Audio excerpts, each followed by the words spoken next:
All right, good morning, everyone.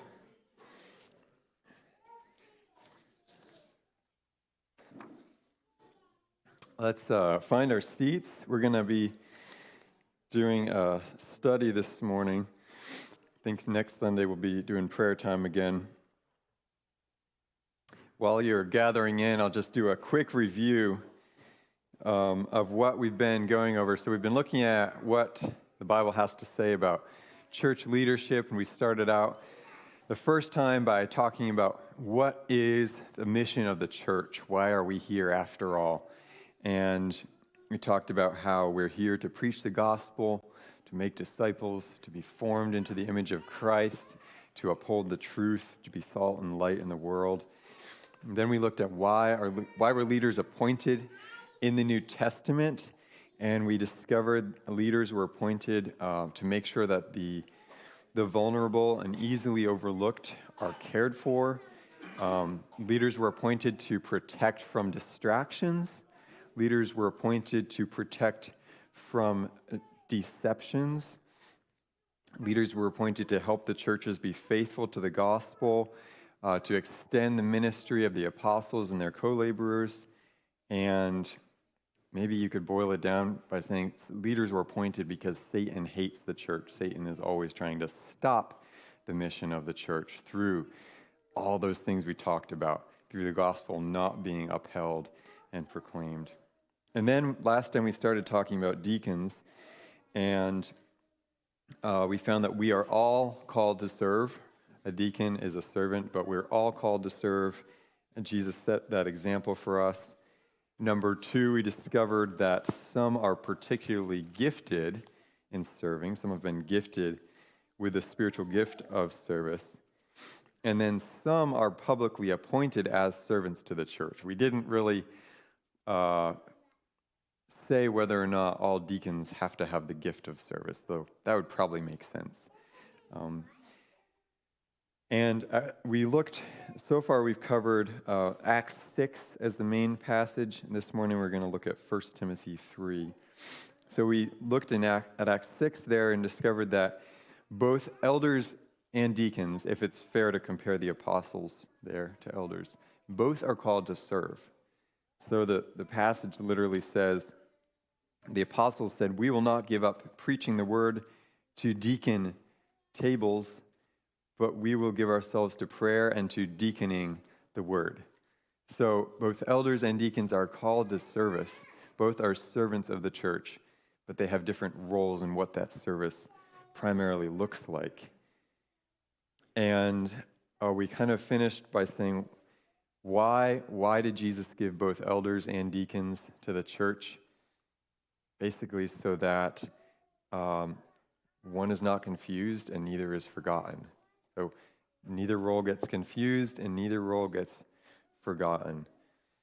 And also, appointing a deacon doesn't limit what they're supposed to do.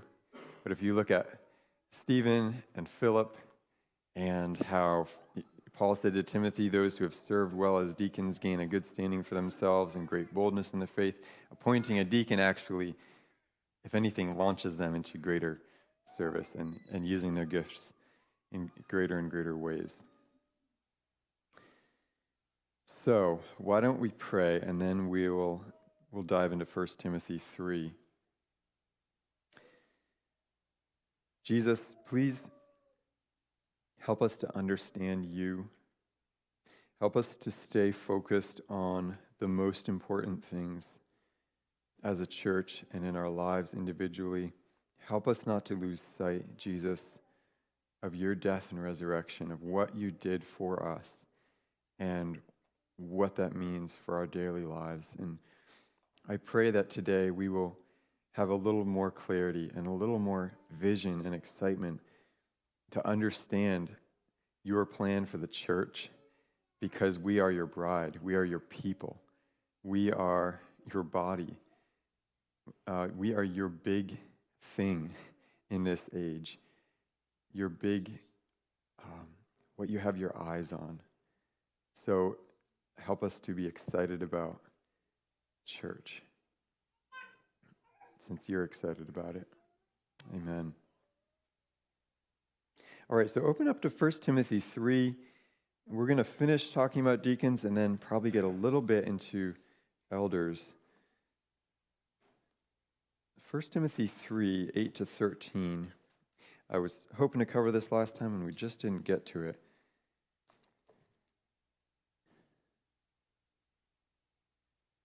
We're kind of jumping into the middle of a passage because it starts with likewise. Who'd like to read that? 1 Timothy 3, 8 to 13.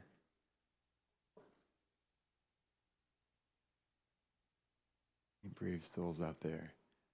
Go ahead, Micah.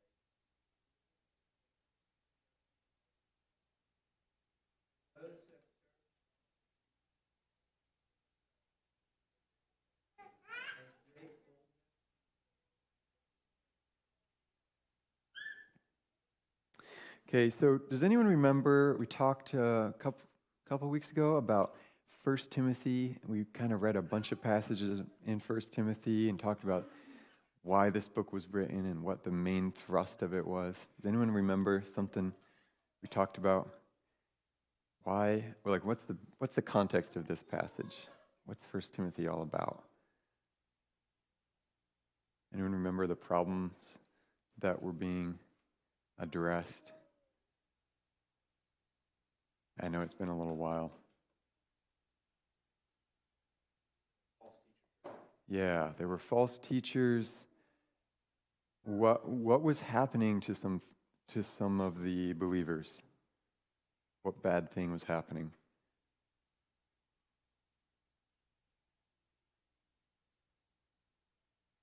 They were swerving, right? They were swerving from the truth. They were making shipwreck of their faith. They were being deceived, forsaking the gospel, essentially. And you find that throughout the book of 1 Timothy. Let's see if I can just find a couple. So, chapter 1, verse 19, some have made shipwreck of their faith, among whom are Hymenaeus and Alexander. The verse right before where we started there, we have to be careful that an elder doesn't fall into disgrace, into a snare of the devil. Chapter 4, verse 1, some will depart from the faith. And then when he's talking about widows, be careful, refuse to enroll younger widows, for when their passions draw them away from Christ, they desire to marry. And then a little further on, give the adversary no occasion for slander, for some have already strayed after Satan. And the very last verse, by professing it, what some falsely call knowledge, some have swerved from the faith. So there's this urgent need to protect the faith, to protect the truth, so that people don't fall away and go after Satan. So my first question for us would be, what do these qualifications for deacons have to do with that theme? Any ideas? What would the qualifications for deacons have to do with this need to protect the truth and not let people stray after Satan through false teaching or wrong ideas? Ivan? Well, I just need to start from the very beginning. Not double tongue. Not double tongue. That term correctly. Not having two truths. Fake truth, right? Mm-hmm. Saying this one time and this another time. Yep. So their words are reliable, trustworthy, true. Which in that relates to the truth of the gospel. That there's anything deviating from the truth of the gospel is accepted. Right. Right. Right. Yeah. Other thoughts on that?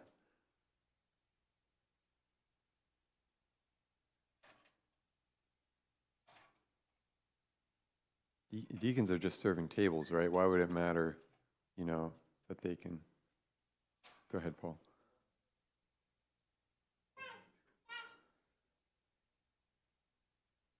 Mm-hmm.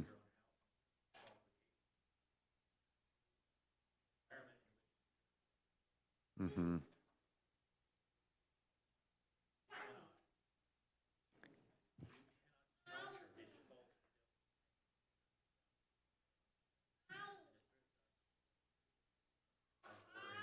Mm-hmm. Let's think about it a little bit more this way. Why do you think this passage starts with likewise? Deacons likewise must be da da da da da.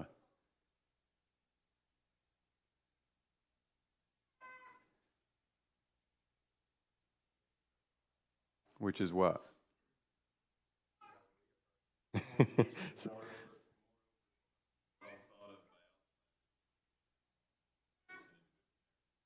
Who? Who must be well thought of by outsiders? That's the overseers. So, what would you say? What is the main difference? I know we haven't read that. Why don't we just read that real quick? Someone read verses 1 through 7, the qualifications for overseers. Go ahead, Josh. The saying is trustworthy. If anyone aspires to the office of overseer, he desires a noble task. Therefore, an overseer must be above reproach, the husband of one wife, sober-minded, self-controlled, respectable, able to teach, not a drunkard, not violent, but gentle, not quarrelsome, not a lover of money. He must manage his own household with all dignity. If someone does not know how will he care for God's church?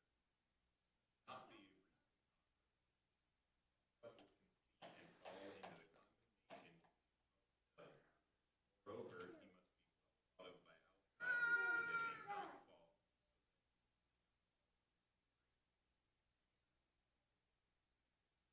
I was going to ask this question later, but maybe just right now, what is remarkable about this list?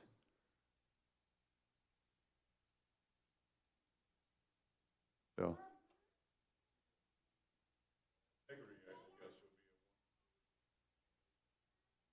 understood the word likewise. We can use to be likewise. Right, right. Integrity. Anything else stand out to you about this list? Anything remarkable?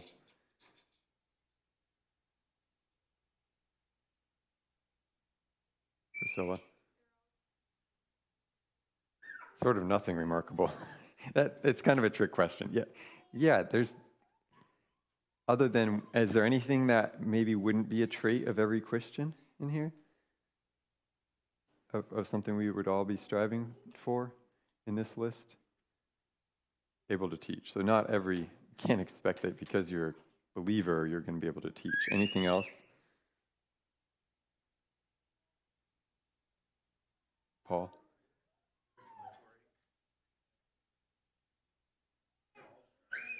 Mm-hmm.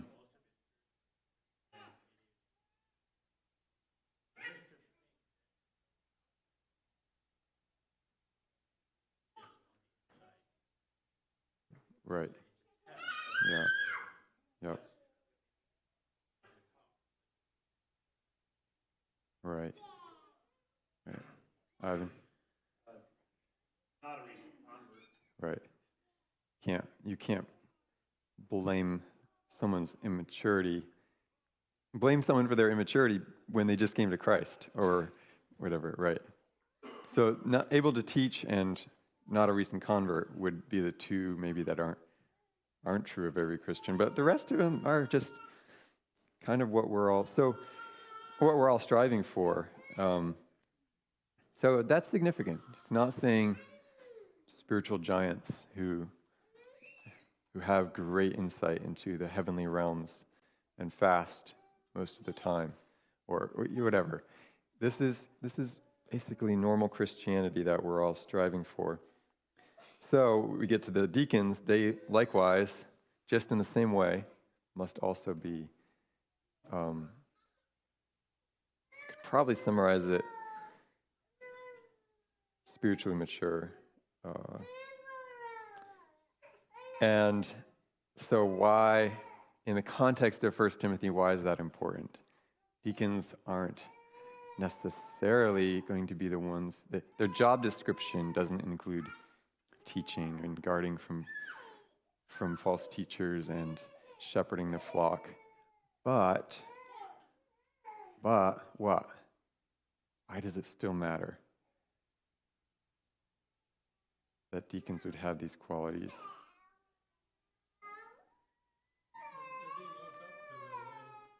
Yeah. Right. So basically, we want people to take Jesus seriously, and so it's only right that those appointed to serve the church would be encouraging people to take Jesus seriously by their lives.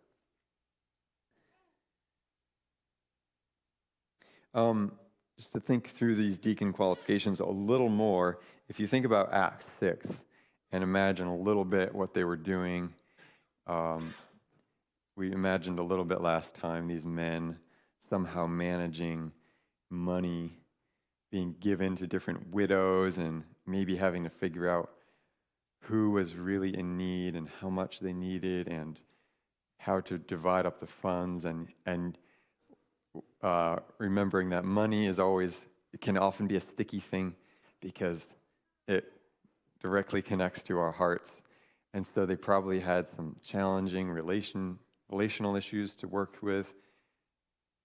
Can you see why also these qualifications matter? Because deacons are working with people in real life issues where sin comes up and challenges come up and people are going to hurt them. And wait a minute, I didn't give that money so you'd give it to her. Or whatever. You can just imagine the kinds of things that they would have had to deal with grace and with love, and why they'd have to be trustworthy, why they'd have to be above reproach.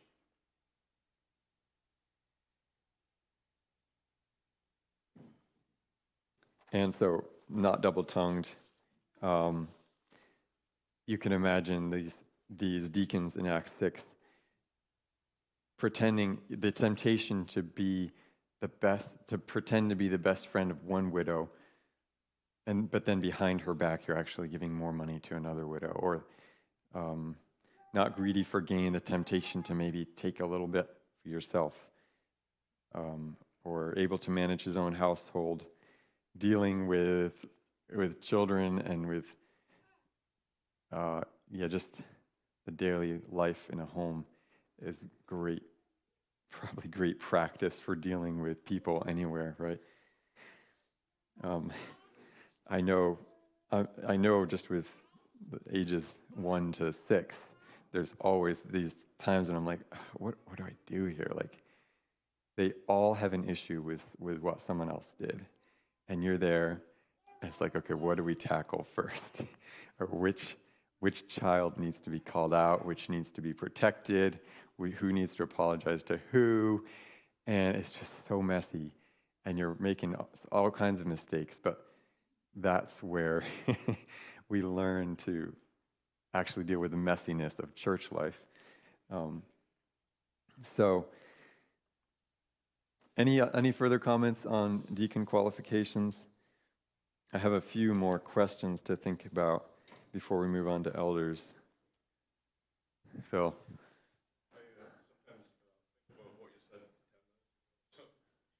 No, that's quite all right. I understand to some degree these two offices.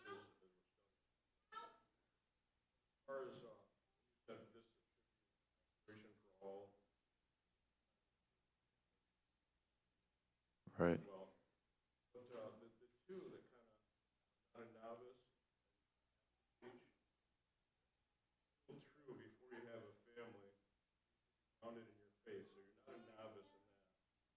Yeah. Be apt to teach home, still the qualifications.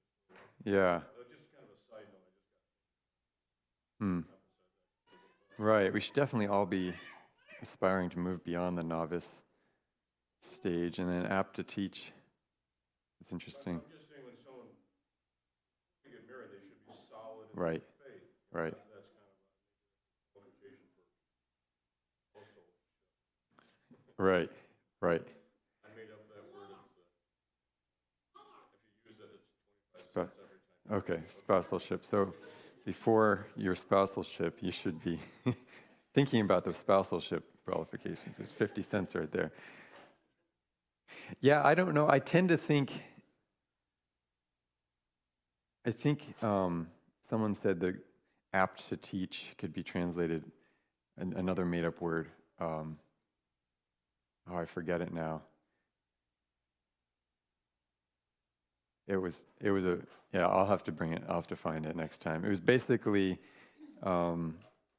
prone, like that was their tendency to always want to do that in every situation. So, gun to your head, you're going to teach kind of a person. That like some people are just always teaching. And I think that is something you have to do, right? As a dad, as a husband, you have to be a teacher. But my thought would be that elders always feel like doing it or always want to do it, and maybe not everyone is going to. But yeah, good thought there. Any other thoughts on the deacon qualifications, Ivan? So many times I've always viewed the deacons as people that waited on me. Actually, are wrong. That viewpoint is I'm not a deacon. Mm-hmm. What does it matter? Right. Needs are being met. Right. If you study the context here, tell there were distributions being done. Tables were being waited on. There were a lot of cracks in the system. Right. Those were being met. Right. We view waiting on tables as the job of the deacon. Right. None of us are free. Right. They It don't was. have to be ones out doing it. They just have to make sure it gets done. Mm-hmm. It was more those who were trusted by the church to take responsibility for it, and yeah. Right. And I think that is a pitfall in probably any church. Church, if we view ourselves as Right. Because again, going back to it, who's called to be a servant? And deacon just means servant. Every one of us are called to be a servant like Jesus. And then some people are particularly gifted for it. But even if I'm not gifted as a servant, I still have to pursue it as a discipline, essentially, right? As something that I'm called to do. So, how were elders appointed in the New Testament? I'm not saying this is a rule that it has to happen this way every time, but when they were appointed, how did it happen? I have to think back to a couple times ago. Ivan's got his thumb up. No, go ahead. It wasn't always the same way. I think other elders have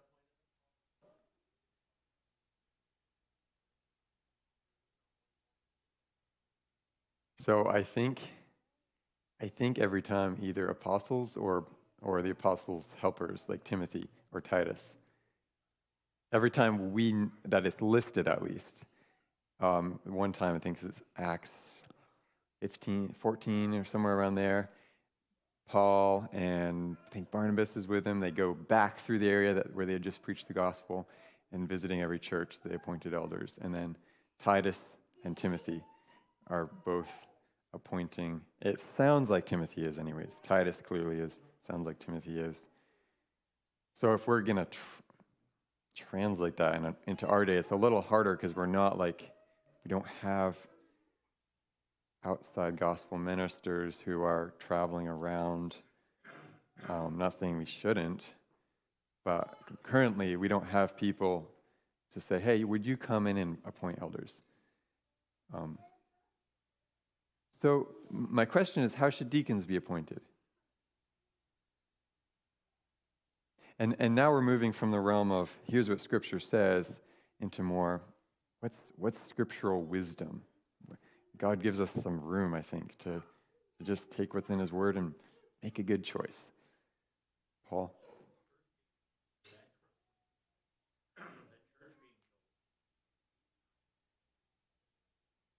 Yeah. Mm-hmm. Mm-hmm. So there we do have an example of the church somehow saying, yeah, these 7 men, yeah, we trust them. Yep.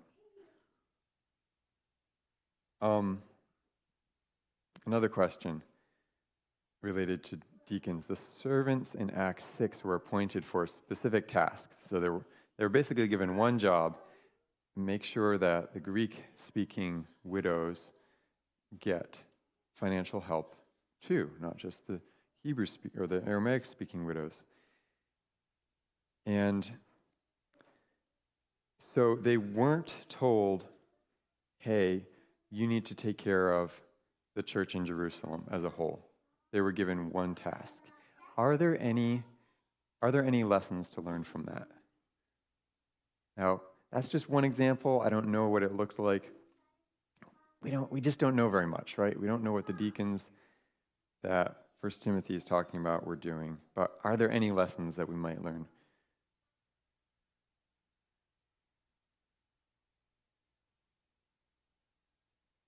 Or any ideas?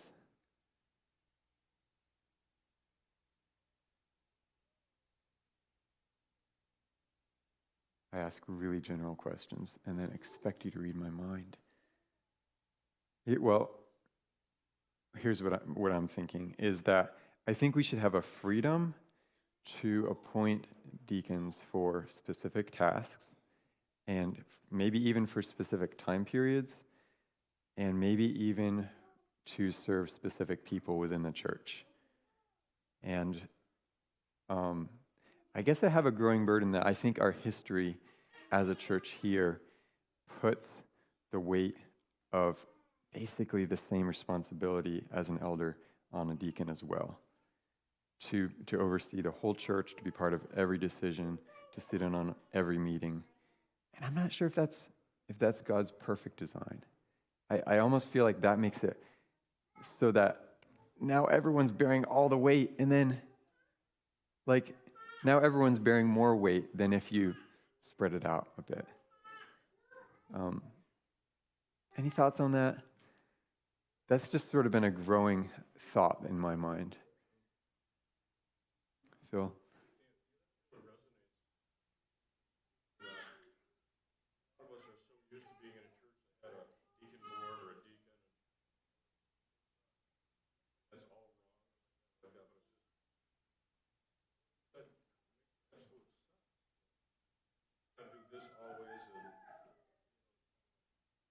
that isn't the way it works. That isn't the way Right. life is Right. as well. The first principle of passage, deacons were to lighten the load, if you will, of the elders, however that is. They spelled out either can be just word prayer, writing on tables, but Yeah. how that works out, I'm not entirely sure, because I'm kind of new, like you just Right. that thought. But I think it's a really good thought. It relieves a lot of box kind of thinking that we've had. Yeah, and I also think maybe it would allow more people to say, I could do that. Because just remember, the deacon qualifications aren't, you must have really arrived as a believer, right? It's above reproach. It's walking the Christian walk without any unresolved issues. But if you take someone and say, you need to be part of the governing body at Grace Christian Fellowship who will deliberate over every decision. Whoa, is that really what it's supposed to look like? Versus, would you specifically focus on people who are new to the church and helping them figure out where their gifts are and how to integrate? Or would you make sure that people who are struggling financially in the church find the help they need? Or something, I'm just talking off the top of my head. That is a little more doable. And you can grow from there, right?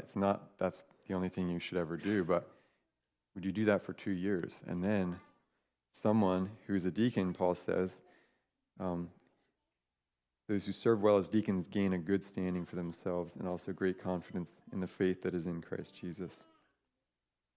So I throw that out there for your thought and your reflection, not to say we need to change things, but that I'd love to hear more of your thoughts on that. That kind of blends into my next question, which would be, how do we know if we're confusing an elder's role and a deacon's role? I'll just leave that out there for reflection. Man, I don't think I'm going to ask this morning.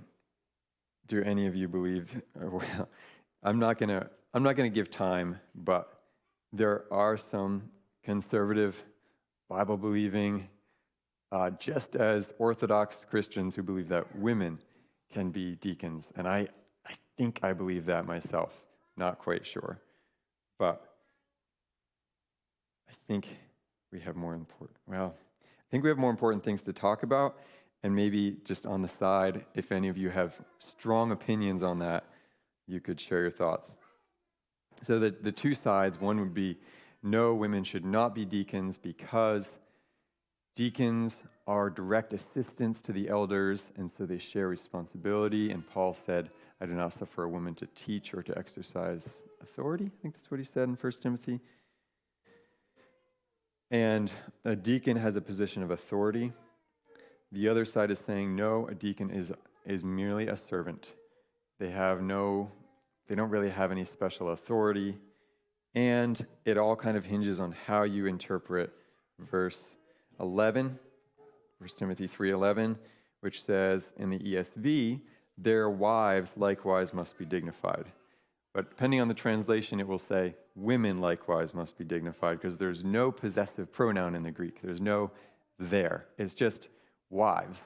And guess what? The word for wives in Greek is the same word as the word for women. So it's just women/wives likewise must be dignified. Does that mean the wives of the deacons? Why does he only mention it for the deacons' wives and not the elders' wives? Different opinions on that. It's gray, right? So, yeah. I don't think we're ready. I think we'd have to all agree, definitely women should be deacons before we would go that direction. But I'll throw it out there for reflection. Now, one more question before we move on to elders. Does Jesus' example of service correspond to elders or to deacons?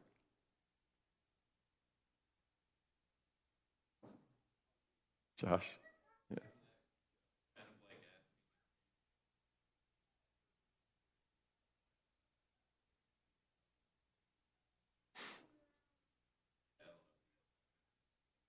Yeah. Paul?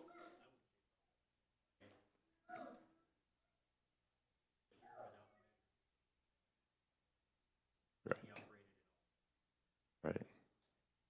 So an elder is maybe filling one slice of the pie of what Jesus' service looks like, and a deacon is filling another slice, and all the gifts in the body are filling up the whole slice of the pie, so that together the ministry of Jesus is going on in the church. So I'll just leave this with you. Is God calling you to be a deacon? Do you have a desire to serve, to meet a need? You don't have to answer that here and now, but talks about aspiring to the office of overseer, I would imagine it's also legitimate to aspire to, I want to be appointed to serve this need in the church. Okay, let's just briefly talk about elders. All I want to do this morning is talk about the terms and where we get terms for elders. So there's 3 terms: pastor, elder, and overseer. We don't really use the term overseer, but that's one of the way that our Bibles, or the English Bibles, that's the one they use the most. So pastor is the one that everyone uses, right? I'm a pastor. Who's the pastor of your church? And it's just become normal lingo. Pastor comes from the Latin word for pasture or shepherd. Pastor comes from the Latin word for shepherd. It's still preserved today in our English word pasture. So a pastor works in helping sheep to be nourished. There is, again, this is the most common word, there is biblical reason for using this word for this office, but it comes from the job description, not from the title. So the only place where anybody is described as a shepherd in the New Testament is Ephesians 4, where it talks about the 5 gifts that Jesus gave to the church.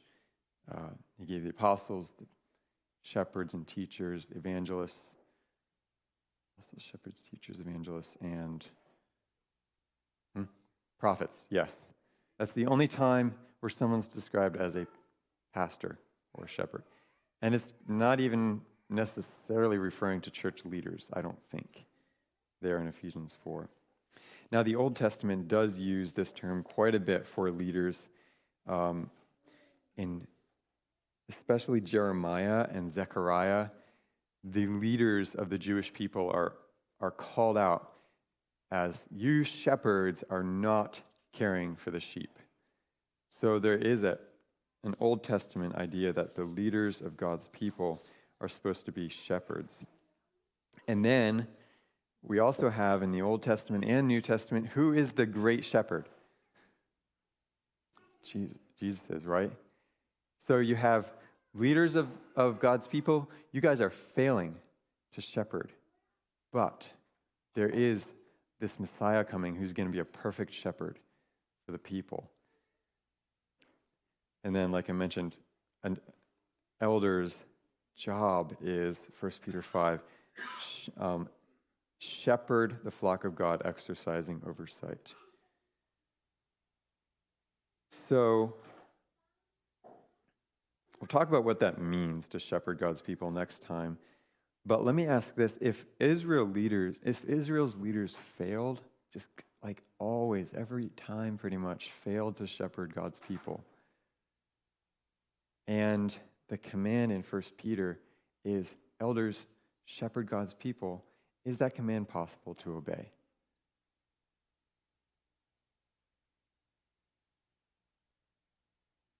Mom says, of course. Any agrees?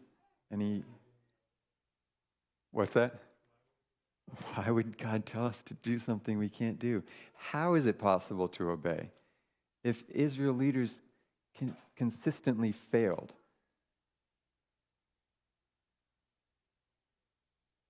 Maybe. You think? So there is this reality that in the new covenant we have more of the Spirit than they had in the old covenant. We have new hearts. At the same time, will every human leader perfectly shepherd like Jesus? No, right? And that's why we should never worship or lift up human leaders, because Jesus is our great leader. And human leaders are just supposed to, with God's help, imperfectly, but still with God's help, reflect God's shepherding. Okay, so that's the pastor term. I see I need to hurry up a little. Elder. Elder comes from what it sounds like, which is what? older person, elderly, right? And that is what it means in both Hebrew and Greek. It comes from an older person. I think the Hebrew word literally comes from chin. So that's why I'm growing a beard, trying to be an elder here. In the Old Testament, you find that there were elders in charge of leading the people. So even when God told Moses to go to Egypt and tell the people that they were going to be freed, he went and talked to the elders of the people.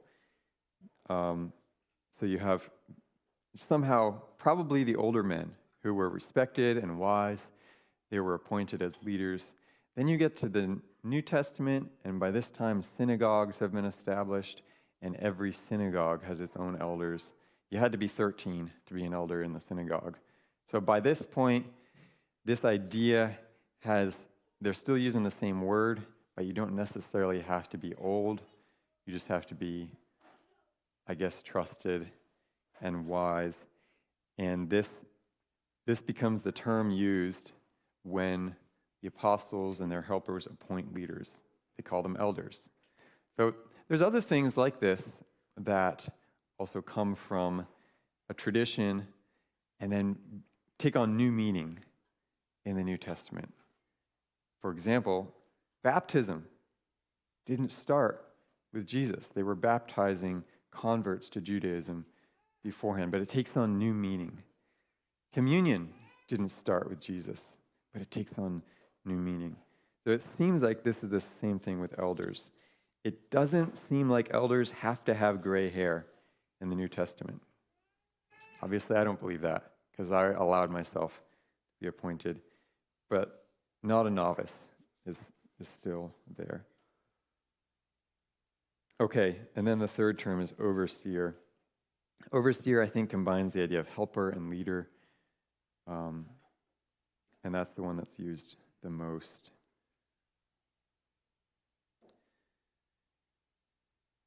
One last idea, I know we all know this, but elders are always described in the plural. Wherever you find elders, it's never singular. It's never the elder or an elder was appointed. So why? Why do you think that was the case? It's okay to just review the basics, too. Dad?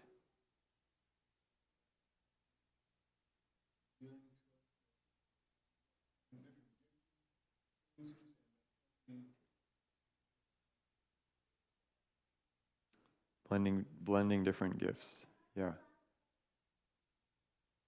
Any other reasons? Again, we're guessing, but I think we can guess pretty well why that was the case, Mom.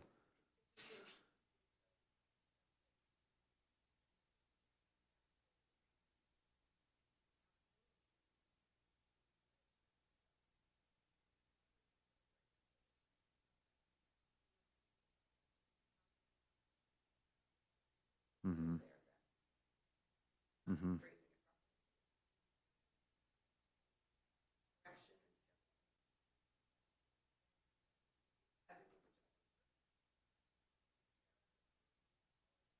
Right. Yep. Yep. So there are lots of churches today who have a pastor, and they would say, yeah, but he's just really gifted. He's so good. And you don't need to just slow everything down by making him run everything past all the elders. But you find this biblical principle that God actually likes to do things a little slower, using more people for greater good in the end. Is it possible to have multiple elders without the benefits of having multiple elders? I think so. What can happen is you have, say, 5 elders, and one is appointed as like the lead elder, and the others just become yes men. So he asks, hey, is it okay if we do this? Yes. Is it okay if we do this? Yes. And the others are just kind of there to fill spots, but they're not actually working together. And so that is the challenge that God gives us, right? To actually work together, to actually lean on each other, to actually know one another and support and hold each other accountable, which family life is great practice for, right? As you have to do that with your spouse, you have to do that with your siblings. Okay. Who would like to close us in prayer and pray for everything we talked about to be reality in our church? Any volunteers?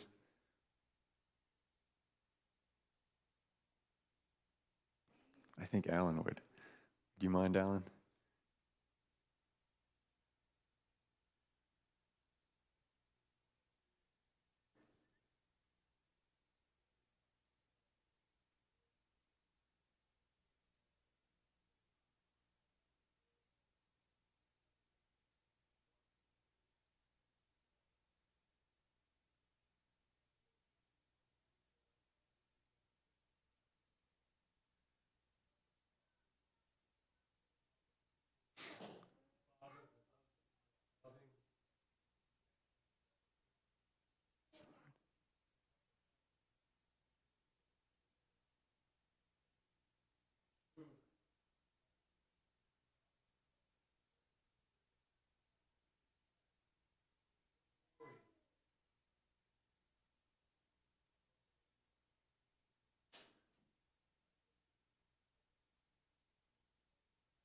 Yes. Mm-hmm.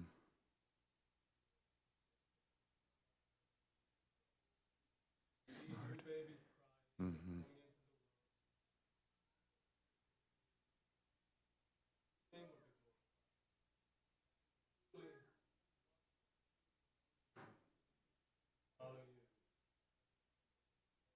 Yes.